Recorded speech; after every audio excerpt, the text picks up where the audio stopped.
ಮಹಾತ್ಮರೆಲ್ಲ ಹೇಳುವಂಥದ್ದು ಏನು ಅಂತಂದರೆ, ಮಾಡು ಯೋಗ ಹೋಗುತ್ತೆ ದೈಹಿಕ ರೋಗ, ಮಾಡು ಯೋಗ ಹೋಗುತ್ತೆ ಮಾನಸಿಕ ರೋಗ, ಮಾಡು ಯೋಗ ಹೋಗುತ್ತೆ ಜೀವನದ ಭವ ರೋಗ ಅಂತ, ಮಾಡು ಯೋಗ ಬರುತ್ತೆ ಜೀವನದಲ್ಲಿ ಶುಭ ಯೋಗ ಅಂತ, ಮಾಡು ಯೋಗದ ಯಾಗ ಆಗುತ್ತೆ ಜೀವನ ಉನ್ನತಿ ಬೇಗ ಅಂತ.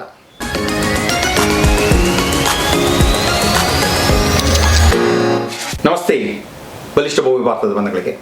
ಯೋಗ ಯೋಗ ಯೋಗ ಎಲ್ಲೆಲ್ಲೂ ಯೋಗ ನಡೀತಾ ಇದೆ. ಸೊ ಯೋಗದ ಮಹಿಮೆ ಏನು ಅಂತ ಅನ್ನೋದಾದರೆ ಈ ರೀತಿ ಹೇಳೋಕೋಬೇಕು. ಒಂದು ಸ್ವಸ್ಥವಾಗಿರಬೇಕು, ಸ್ವಚ್ಛವಾಗಿರಬೇಕು, ಮಸ್ತಾಗಿರಬೇಕು ಅಂತ ಅನ್ನೋದಾದರೆ ಜೀವನದಲ್ಲಿ ಶಿಸ್ತು ಬರಬೇಕು ಅಂತ. ಆ ಶಿಸ್ತು ಎಲ್ಲಿಂದ ಬರುತ್ತೆ ನಮಗೆ ಅಂತಂದರೆ ಯೋಗವನ್ನು ಮಾಡುವುದರ ಮೂಲಕ ಜೀವನದಲ್ಲಿ ಶಿಸ್ತು ಬರುತ್ತೆ ಅಂತ ಅಂದ್ಬಿಟ್ಟು. ಈ ಶಿಸ್ತು ಬಂದಾಗ ನಮ್ಮ ಜೀವನ ಮಸ್ತಾದಾಗ ನಮ್ಮ ಜೀವನದಲ್ಲಿ ಬರುವ ಕಷ್ಟ ನಷ್ಟ ಸಂಕಷ್ಟಗಳೆಲ್ಲವೂ ಕೂಡ ಸುಸ್ತಾಗಿ ಹೊರಟಾಗ್ಬಿಡುತ್ತೆ ಅಂತ. ಏನು ಗ್ರೇಟ್ ಆಗಿದೆ ಅಲ್ವಾ? ಹಾಗಾಗಿನೇ ಮಹಾತ್ಮರೆಲ್ಲ ಹೇಳುವಂಥದ್ದು ಏನು ಅಂತಂದರೆ, ಮಾಡು ಯೋಗ ಹೋಗುತ್ತೆ ದೈಹಿಕ ರೋಗ, ಮಾಡು ಯೋಗ ಹೋಗುತ್ತೆ ಮಾನಸಿಕ ರೋಗ, ಮಾಡು ಯೋಗ ಹೋಗುತ್ತೆ ಜೀವನದ ಭವ ರೋಗ ಅಂತ, ಮಾಡು ಯೋಗ ಬರುತ್ತೆ ಜೀವನದಲ್ಲಿ ಶುಭ ಯೋಗ ಅಂತ, ಮಾಡು ಯೋಗದ ಯಾಗ ಆಗುತ್ತೆ ಜೀವನ ಉನ್ನತಿ ಬೇಗ ಅಂತ. ಎಷ್ಟು ಚೆನ್ನಾಗಿದೆ ಅಲ್ವಾ?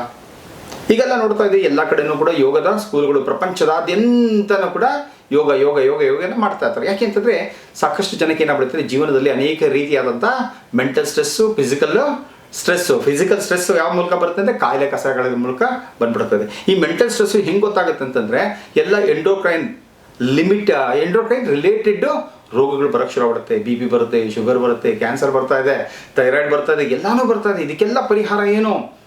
ಮಾಡರ್ನ್ ಮೆಡಿಸಿನ್ಸಲ್ಲಿ ಕೊಡ್ತಾ ಇರ್ತಾರೆ. ಮೆಡಿಸಿನ್ಸ್ ಕೊಟ್ಟು ಕಡಿಮೆ ಮಾಡ್ತಾರೆ ಹೊರತು ಅದನ್ನು ಆ ರೋಗಿ ನಿರೋಗಿ ಆಗೋದಕ್ಕೆ ಅದರ ಮೂಲಕ ಆಗ್ತಾ ಇಲ್ಲ. ರೋಗಿ ನಿರೋಗಿ ಆಗಿ ಆರೋಗ್ಯವಂತನಾಗಿ ಬಾಳಬೇಕು ಅಂತಂದರೆ ಇರುವಂಥ ಉತ್ತಮ ದಾರಿ ಯಾವುದು ಅಂತಂದಾಗ ಯೋಗ ಅಂತ ಅನ್ನೋದನ್ನು ಇಡೀ ಪ್ರಪಂಚ ಇವತ್ತಿನ ದಿನ ಕಂಡುಕೊಂಡಿದೆ. ಹಾಗಾಗಿ ಇಡೀ ಪ್ರಪಂಚದಲ್ಲಿ ಒಬ್ಬೊಬ್ಬರು ತನ್ನದೇ ಆದಂಥ ರೀತಿಯಲ್ಲಿ ಯೋಗಗಳನ್ನು ಹೇಳ್ಕೊಡ್ತಾ ಹೋಗ್ತಾ ಇದ್ದಾರೆ. ಆದರೆ ನಿಜವಾದ ಯೋಗ ಅಂತಂದರೆ ಬರೀ ಶರೀರಕ್ಕೆ ಮಾತ್ರ ಸಂಬಂಧಪಟ್ಟಿದ್ದ ಅಲ್ಲ,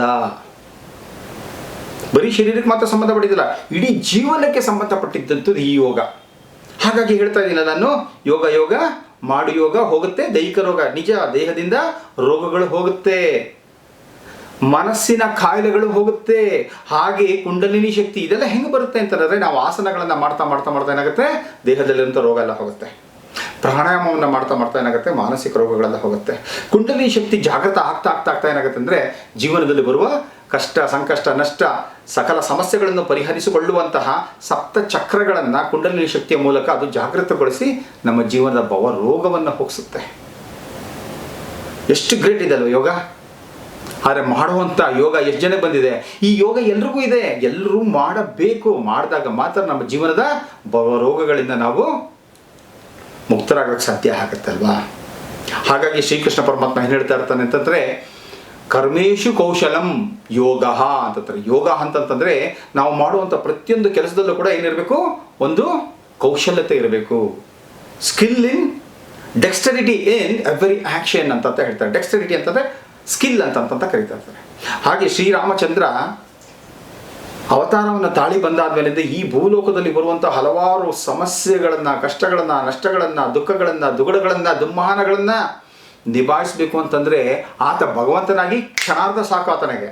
ಆದರೆ ಮಾನವನಾಗಿ ಜನ್ಮ ತಾಳಿ ಬಂದ ಮೇಲೆ ಮಾನವ ಯಾವ ರೀತಿಯಲ್ಲಿ ಈ ಜಗತ್ತಿನಲ್ಲಿ ಬರುವ ಸಕಲ ಸಮಸ್ಯೆಗಳನ್ನು ನಿವಾರಿಸ್ಕೋಬಹುದು ಅಂತವರನ್ನು ತಿಳ್ಕೊಳ್ಳೋಕ್ಕೋಸ್ಕರ ತನ್ನ ಗುರುಗಳಾದಂಥ ವಸಿಷ್ಠ ಹತ್ರ ಹೋಗಿ ಕೇಳಿದಾಗ, ಗುರುಗಳೇ ಇಷ್ಟೆಲ್ಲ ಸಮಸ್ಯೆಗಳಾಗ್ತಿದೆ, ಈ ಸಮಸ್ಯೆಗಳಿಂದೆಲ್ಲ ನಾನು ಪರಿಪೂರ್ಣವಾಗಿ ಪರಿಹಾರವನ್ನು ಕಂಡುಹಿಡ್ಕೊಂಡು ನನ್ನ ಜೀವನದ ಗುರಿ ಏನಿರುತ್ತಲ್ಲ ಆ ಗುರಿಯನ್ನು ಸಾಧನೆ ಮಾಡೋದಕ್ಕೆ ಬೇಕಾಗಿರುವಂಥ ಒಂದು ಉಪಾಯ ಕೊಡಿ ಅಂತ ಹೇಳಿದಾಗ ವಸಿಷ್ಠ ಹೇಳ್ತಾರೆ, ಮನೋಪ್ರಶಮನ ಉಪಾಯ ಯೋಗ ಇತಿ ರಾಮ ಅಂತಂತಾರೆ. ಮನಸ್ಸನ್ನು ಪ್ರಶಾಂತಗೊಳಿಸ್ಕೊಳ್ಳೋಕ್ಕೆ ಬೇಕಾಗಿರುವಂಥ ಅತ್ಯುತ್ತಮವಾದಂಥ ಒಂದು ವಿದ್ಯೆ ಯಾವುದು ಅಂತ ಅನ್ನೋದಾದರೆ ಅದು ಯೋಗ ಅಂತಂತಾರೆ.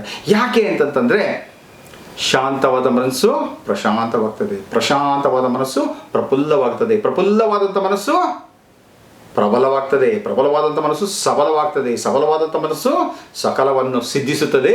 ಇದನ್ನು ನೀನು ತಿಳ್ಕೋಬೇಕು ಅಂತಂದರೆ ಯೋಗವನ್ನು ಪ್ರತಿದಿನ ನೀನು ನಿನ್ನ ಜೀವನದಲ್ಲಿ ಅನುಷ್ಠಾನಗೊಳಿಸ್ಕೊಂಡು ಪ್ರತಿದಿನ ಯೋಗವನ್ನು ನೀನು ಪ್ರಾಕ್ಟೀಸ್ ಮಾಡಬೇಕು ಅಂತ ಅನ್ನೋದನ್ನು ಹೇಳ್ತಾ ಇರ್ತಾರೆ.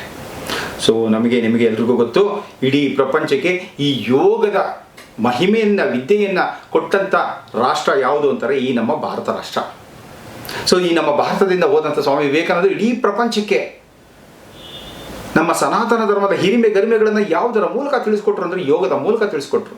ನಾವೆಲ್ಲ ಯೋಗ ಅಂತಾರೆ ಬರೀ ಫಿಸಿಕಲಿ ಮಾತ್ರ ಅಂದ್ಕೊಳ್ತೀವಿ. ನೋ, ಯೋಗ ಇಸ್ ಮೇಜರ್ ಆಗಿ 4 ಪಾರ್ಟಲ್ಲಿರುತ್ತೆ. ಒಂದು ರಾಜಯೋಗ, ಮತ್ತೊಂದು ಜ್ಞಾನ ಯೋಗ, ಮಗದೊಂದು ಭಕ್ತಿ ಯೋಗ, ಮತ್ತೊಂದು ಕರ್ಮಯೋಗ. ಕೃಷ್ಣ ಪರಮಾತ್ಮನಿಗೆ ಹೇಳಿದಾಗ ನಿನಗೆ ಯಾವ ಯೋಗ ಇಷ್ಟ ಆಗೋದು, ಎಲ್ಲ ಯೋಗಗಳು ಇಷ್ಟೇ ಅಂತಾರೆ. ಯಾಕಂದರೆ ನಮ್ಮ ಜೀವನದಲ್ಲಿ ಎಲ್ಲ ಯೋಗಗಳು ಬಂದಾಗ ಮಾತ್ರ ಅದು ದೊಡ್ಡ ಯಾಗ ಆಗುತ್ತೆ, ಉನ್ನತಿ ಬೇಗ ಆಗುತ್ತೆ. ನೀವು ಎಲ್ಲರೂ ಸಂಭ್ರಮಿಸಬೇಕಾದಂಥ ಮತ್ತೊಂದು ದಿನ ಯಾವುದು ಬರ್ತಾ ಇದೆ ಅಂದರೆ ಜೂನ್ 21ನೇ ತಾರೀಕು 11ನೇ ವರ್ಷದ ವಾರ್ಷಿಕೋತ್ಸವ. 11ನೇ ವರ್ಷದ ಯೋಗವನ್ನು ನಮ್ಮ ಭಾರತ ರಾಷ್ಟ್ರದ ಮೂಲಕ ಹರಡಿ ಈಗಾಗಲೇ ಸುಮಾರು 165 ರಾಷ್ಟ್ರಕ್ಕಿಂತ ಹೆಚ್ಚು ರಾಷ್ಟ್ರಗಳು ಇವತ್ತು ಯೋಗ ಡೇಯನ್ನು ಸೆಲೆಬ್ರೇಟ್ ಮಾಡ್ತಾ ಇದೆ. ನಾವು ಭಾರತೀಯ ಆದಂಥವರು ನಾವು ಇದನ್ನು ಬಹಳ ವಿಜೃಂಭಣೆಯಿಂದ ಯೋಗವನ್ನು ಮಾಡ್ತಾ ಮಾಡ್ತಾ ಮಾಡ್ತಾ ಜೀವನದಲ್ಲಿ ಯಾಗವನ್ನು ಮಾಡ್ತಾ ಅತ್ಯುತ್ತಮವಾದಂಥ ಯೋಗವನ್ನು ನಾವು ಯೋಗ್ಯತೆಯನ್ನು ಪಡ್ಕೊಳ್ಳುವಂಥ ಸುಸಂದರ್ಭ ಬಂದಿದೆ. ಹಾಗಾಗಿ ದಯವಿಟ್ಟು ಎಲ್ಲರೂ ಯೋಗವನ್ನು ಮಾಡ್ತಾ ಹೋಗಿ. ಈ ವರ್ಷದ ಒಂದು ಥೀಮನ್ನು ಕೊಟ್ಟಿದ್ದಾರೆ, ಏನು ಅಂತ ಅನ್ನೋದ್ರೆ ಒನ್ ಅರ್ತ್ ಒನ್ ಹೆಲ್ತ್ ಅಂತ. ಇಡೀ ಪ್ರಪಂಚಕ್ಕೆ ನಮಗಿರುವಂಥದ್ದು ಒಂದೇ ಭೂಮಿ, ಒಂದೇ ದೇಹ. ಈ ದೇಹದಲ್ಲಿ ನಾವು ಆರೋಗ್ಯಪೂರ್ಣರಾಗಿ ಬಾಳಬೇಕು, ಈ ಪ್ರಕೃತಿಯನ್ನು ಕೂಡ ಆರೋಗ್ಯಪೂರ್ಣವಾಗಿ ನಾವು ನೋಡ್ಕೋಬೇಕು ಅನ್ನೋಂಥ ಒಂದು ಮಹತ್ತರವಾದ ಉದ್ದೇಶದಿಂದ ಈ ಒಂದು ಸ್ಲೋಗನನ್ನು ಕೊಟ್ಟಿದ್ದಾರೆ, ಈ ಒಂದು ಮೀನಿಂಗನ್ನು ಕೊಟ್ಟಿದ್ದಾರೆ. ಏನಂದರೆ ಒನ್ ಅರ್ತ್ ಒನ್ ಹೆಲ್ತ್ ಅಂತ ಅಂದ್ಬಿಟ್ಟು ಎಲ್ಲರೂ ಕೂಡ ಯಾರು ಇವತ್ತಿನವರೆಗೂ ಯೋಗವನ್ನು ಮಾಡೋದೇ ಇಲ್ವೋ, ಮಾಡೇ ಇಲ್ವೋ, ದಯವಿಟ್ಟು ಯೋಗವನ್ನು ಮಾಡ್ತಾ ಹೋಗಿ, ಜೀವನದಲ್ಲಿ ಸುಯೋಗವನ್ನು ಪಡಿತಾ ಹೋಗಿ ಅಂತ ಹೇಳ್ತಾ ಎಲ್ರಿಗೂ ಕೂಡ ಭಗವಂತ ಆಯುಷು, ಆರೋಗ್ಯ, ಉಲ್ಲಾಸ, ಉತ್ಸಾಹ, ಅಷ್ಟೈಶ್ವರ್ಯಗಳನ್ನು ಯಥೇಚ್ಛವಾಗಿ ಕೊಡಲಿ ಅಂತ ಕೇಳ್ಕೊಳ್ತಾ ನಮಸ್ತೆ, ಜೈ ಹಿಂದ್.